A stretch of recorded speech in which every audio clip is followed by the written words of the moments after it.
शुक्रिया मोहतरम जावेद साहब का। एक ऐसे वक्त में जब ज़रूरत थी कि इस तरह का कोई एक मंच मुहैया किया जाए जहां इन तमाम इश्यूज़ पर बातें हों, तब आपने एक अच्छी कोशिश की कि जिम्मेदार लोगों को इकट्ठा करके तबसरा कर रहे हैं। मोहतरम इकबाल अहमद अंसारी साहब की सदारत, जस्टिस ज़िडियू खान साहब, MNA चौधरी साहब बहुत शानदार तरीके से प्रोग्राम की निज़ामत कर रहे हैं, रईस अहमद साहब और देश भर के अलग अलग हिस्से से आए हुए तमाम जिम्मेदारान। एक बहुत अहम मौजू पर हम बात करने के लिए खड़े हैं। पिछले कुछ महीने पहले जब अगस्त में एक प्रोग्राम हुआ था, तब भी हमने इसमें शिरकत की थी। तमाम मेहमान जो आज यहाँ मौजूद हैं उस वक्त भी थे। तब भी यही बात उठी कि सिर्फ तकरीरें होती हैं, जमीन पे काम नहीं हो रहा है, जमीन पे कौन काम करेगा। मेरी उम्र बहुत कम है, मैं सबसे छोटा हूं यहाँ डाइस पे जितने लोग मौजूद हैं। मैं दो तीन बातें आप लोगों से बहुत संजीदगी भरी कहना चाहता हूं। दोस्तों, शुक्र मनाइए कि कुछ लोग हैं जो बात कर तो रहे हैं, कम से कम ये सबसे अहम बात है। कुछ लोग हैं तो जो बात कर रहे हैं, वरना तो इस दौर में बात करने वाले लोगों की भी कमी हो गई है। कोई अपनी जिम्मेदारी समझ ही नहीं रहा है। बहुत सारे लोग ऐसे हैं जिनके अंदर जज्बा है, काम करना चाहते हैं, कौम की भलाई बेहतरी के लिए बोलना चाहते हैं, लड़ना चाहते हैं, उन्हें पता ही नहीं है। मैं बहुत साफगोई से अगर इस बात को तस्लीम करूं तो मैं पिछले सेमिनार में आने से पहले बहुत ज्यादा वक्त से जुड़ी हुई चीजों के एक्ट, उनके कानून के बारे में नहीं जानता था। और इसमें कोई बुराई नहीं है कि एक इंसान किसी दूसरे फील्ड में स्पेशलाइजेशन है उसका, तो जरूरी नहीं कि वो वक्त के बारे में भी जाने, लेकिन इसका यह मतलब नहीं कि उसके जज्बे कम हैं या सच्चे नहीं है। कोई जुडिशरी का इंसान है तो उसका स्पेशलाइजेशन उस फील्ड में है, कोई मीडिया से जुड़ा है तो उसका स्पेशलाइजेशन उस फील्ड में है, कोई सोशल एक्टिविस्ट है तो उसका काम अलग है, कोई पॉलिटिशियन है तो उसका काम अलग है। लेकिन एक ऐसा ग्रुप तो बने जो सबको चैनलाइज करके एकजुट कर दे, क्योंकि अकेले तो किसी से काम नहीं होगा। अकेला चना भाड़ नहीं फोड़ सकता, ये तो हम कब से कहावत सुनते आ रहे हैं। तो कम से कम कोई है जो बात कर रहा है। मुझे याद है जब मैं बहुत छोटा था तो अक्सर बड़े बुजुर्गों के साथ उठना बैठना होता था, तो वो एक हमारे हिंदी के टीचर थे, मैं हिंदी लिटरेचर का स्टूडेंट रहा हूं, वो एक बहुत अच्छा एग्जाम्पल देते थे कि हम बातें करने वालों या समाज में सुधार की बात करने वालों को कभी कभी कहते हैं कि सिर्फ बातें करते हो, तकरीरें करते हो, लेकिन बेटा सोचना कभी कि जैसे हम टेंट लगा हुआ है, बैठे हैं, फिर भी सूरज की किरण छन के आ रही है और हमें लग रहा है कि गर्मी बहुत ज्यादा लग रही है, सूरज की किरण सीधे हमारे ऊपर आ रही। तसव्वुर करो अगर ये टेंट ना लगा होता तब क्या आलम होता। इस मुश्किल दौर में शुक्र है कि कुछ लोग फिक्र कर रहे हैं, बोल रहे हैं, वरना तो ज्यादातर ने अपने हथियार डाल दिए, इसमें कोई दो राय नहीं। किसी की अपने मफाद हैं, किसी की अपनी दुश्वारियां हैं, किसी को लगता है हमारा सियासी नुकसान हो जाएगा, किसी को लगता है हमारा समाजी नुकसान हो जाएगा। अब कोई और पैगंबर नहीं आने वाला, प्यास कहती है चलो रेत निचोड़ी जाए, अपने हिस्से में समंदर नहीं आने वाला, अपने काबे की हिफाजत तुम्हें खुद करनी है, फिर अबाबिलों का लश्कर नहीं आने वाला। तो ये आपको समझना है कि इस वक्त में जो मुश्किलें हैं इससे कैसे लड़ा जाए। माजी में क्या हुआ, किसने कितना खा लिया, क्या कर लिया, इस पर भी बहुत तबसरा कम करके ये सोचा जाए कि आने वाले दिनों में जो कुछ बचा है उसे महफूज कैसे रखा जा सकता है। मैं कोई बड़ी तकरीर यहां नहीं करना चाहता, मैं जावेद साहब से गुजारिश करूंगा और यहां मौजूद हमारे सदर से और बाकी मेहमानान से कि सबसे पहली कोशिश, चूंकि इस समय सबसे ज्यादा टारगेट पर सुनहरी बाग मस्जिद है, लिटमस टेस्ट उन्होंने उस वक्त किया था जब उसके बगल में ही मौजूद एक मजार को मिसमार किया गया, साफ कर दिया गया, जो कि मुझे पिछले 3-4-5 दिन पहले जब जावेद साहब से मुलाकात हुई तब उन्होंने मुझे बताया। लिटमस टेस्ट दरअसल वो था, सुनहरी बाग नहीं है। वो टेस्ट उन्होंने किया जब उन्होंने देखा कि ना तो कम्युनिटी बोली ना लोग बोले, तो उनको लगा अगर ये मजार जो बिल्कुल सुनहरी बाग के सड़क के उस तरफ थी, इसे हटाया जा सकता है तो फिर इसे भी हटाया जा सकता है। हम उस वक्त नहीं बोल सके, बहुत हमें तो पता ही नहीं लगा, बहुत सारे लोगों को पता नहीं चला होगा। तो पता नहीं चला, हम बोल नहीं सके, कुछ तो है जो बीच में कम्युनिकेशन गैप जैसा। ऐसा नहीं कि कौम बोलना नहीं चाहती, लड़ना नहीं चाहती, लोग लड़ना चाहते हैं।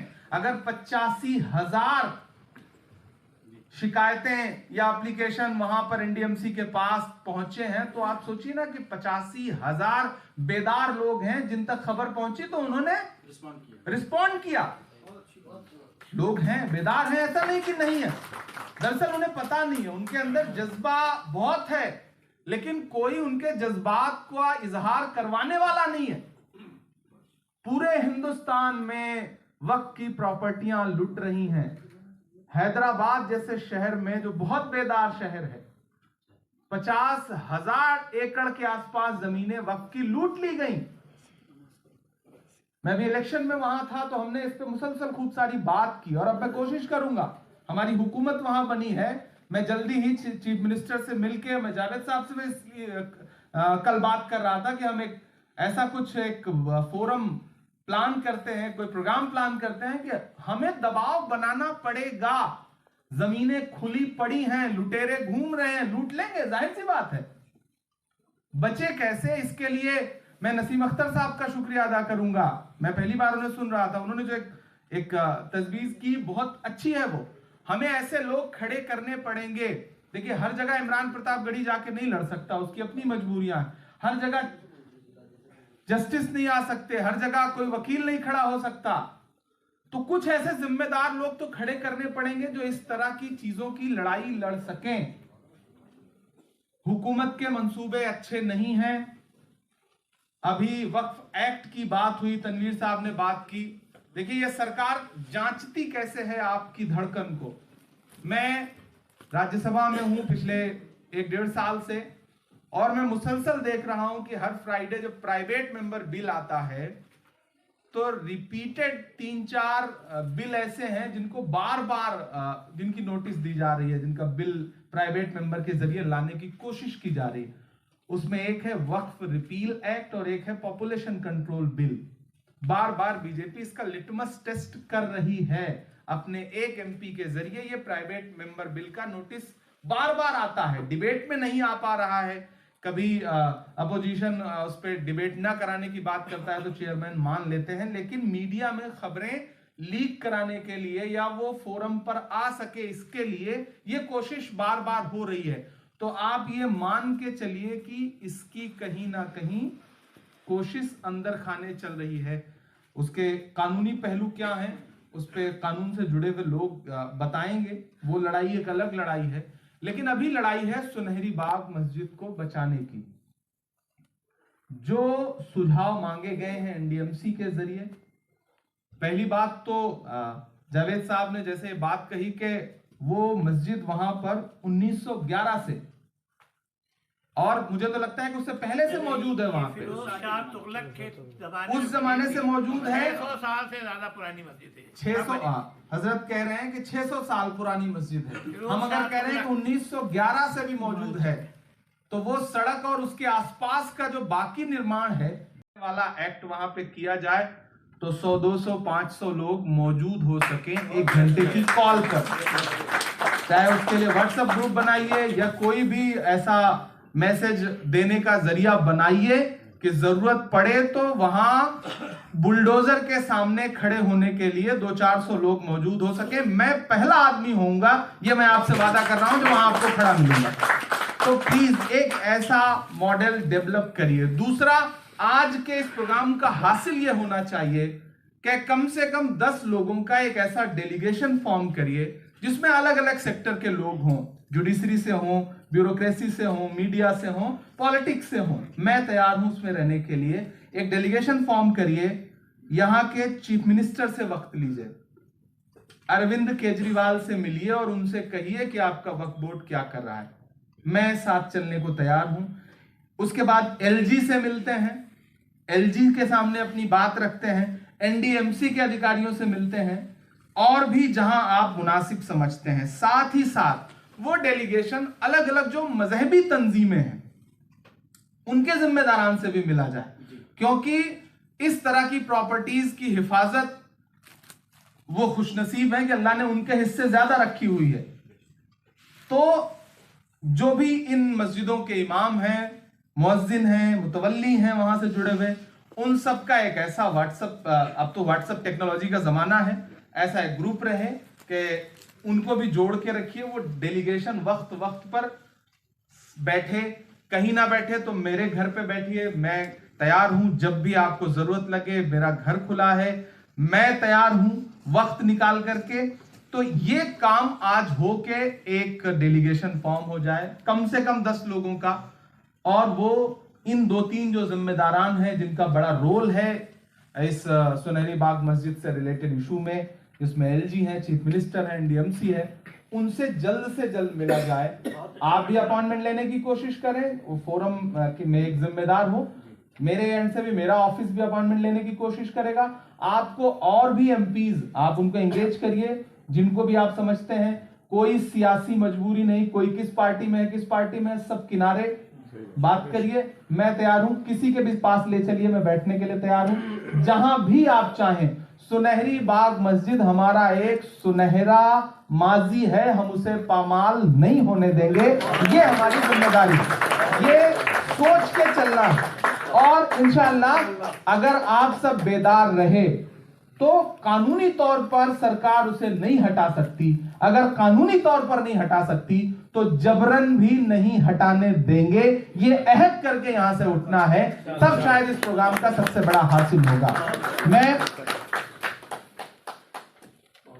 फोरम का, जावेद साहब का शुक्रगुजार हूं। मैंने पिछले सेमिनार में भी ये प्रस्ताव रखा था कि आप मुल्क भर में लोगों को बेदार करने के लिए सेमिनार करिए, जरूरी है, बहुत जरूरी है।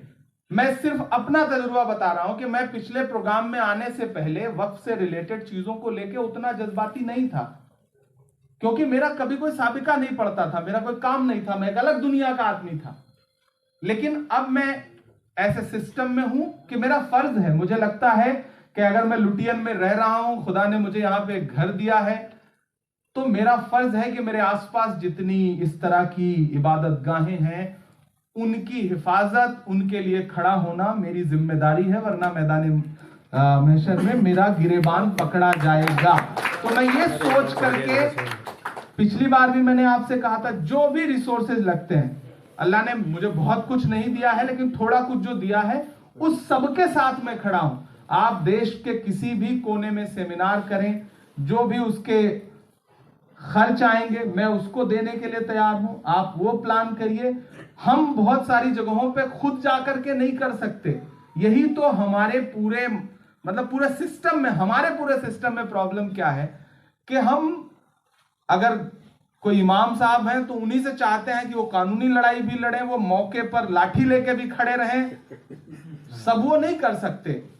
सब आदमियों का काम अलग अलग है, सब अलग अलग फील्ड के लोग हैं।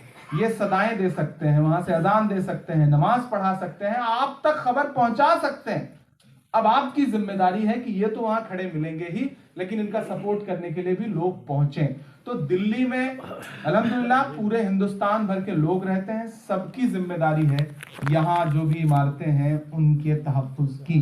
तो ऐसा आप प्लान करें जावेद साहब, मैं 24/7 एक कॉल पे आपके लिए उपलब्ध हूँ। आपको जब भी जरूरत लगती है आप मुझे बुलाएं। इस तरह का और कोई प्रोग्राम आप अरेंज करते हैं आप मुझे आवाज दें। कल हमारी नेशनल एग्जीक्यूटिव थी, तकरीबन 12-13 घंटे में मुसलसल दिन में प्रोग्राम में था, लेकिन मैंने जावेद साहब से कहा कि आप प्रोग्राम करिए, जल्दी से जल्दी करिए, हम आएंगे इंशाल्लाह। और मुझे खुशी है कि एक रिसाले के जरिए भी, सेमिनार के जरिए भी आप लोगों को एकजुट कर रहे हैं, बेदार कर रहे हैं। और मुझे पूरा यकीन है कि कम से कम यहाँ जो लोग बैठे हैं ये खुद में अपने आप में 150, 200, 500 लोगों की हैसियत रखने वाले लोग हैं। तो अगर इतने चुनिंदा किसी भी समाज में, किसी भी सोसाइटी में इतने ही बेदार लोग होते भी हैं, इससे ज्यादा नहीं होते हैं, बाकी तो जज्बाती और एक भीड़ है, लेकिन अगर आप उसे इशारा कर देंगे तो वो भीड़ जो है वो आपके पीछे चल पड़ेगी। दुनिया में जब भी कोई इंकलाब बरपा हुआ है, एक अकेला आदमी उठ खड़ा हुआ है और उसने दुनिया बदल के रखी है। ये दुनिया के किसी बड़े से बड़े रेवोल्यूशन को आप उठा के देख लीजिए, वो नेल्सन मंडेला से लेकर के महात्मा गांधी से लेकर के आप रिलीजियस लोगों को भी देखेंगे, तब भी आपको एक अकेला आदमी खड़ा होता है और दुनिया पीछे चल पड़ती है। तो आप ये मुहिम शुरू करिए। मैं as a member of parliament, as a minority department chairman, हर हैसियत के साथ आपके साथ खड़ा हूं। फरवरी में पार्लियामेंट का सेशन आएगा, मैं वादा कर रहा हूं कि मैं 0 आवर में सुनहरी बाग के इशू को इंशाल्लाह जरूर पार्लियामेंट में उठाऊंगा, ये मैं आपसे वादा कर रहा हूं। बाकी बहुत कुछ आपसे नहीं कहना है, बस इतना कहना है कि ये जो चंद बोलने वाले लोग हैं, अल्लाह करे ये महफूज रहें, ये बोलते रहें, क्योंकि इस वक्त जब आवाजों पे खामोशी है, तब चंद लोग अगर बोल रहे हैं तो समझ लीजिए कि वो इस अहद के सबसे जुझारू लोग हैं। मैं आपकी मौजूदगी को सलाम करता हूं। बहुत शुक्रिया। बहुत बहुत शुक्रिया।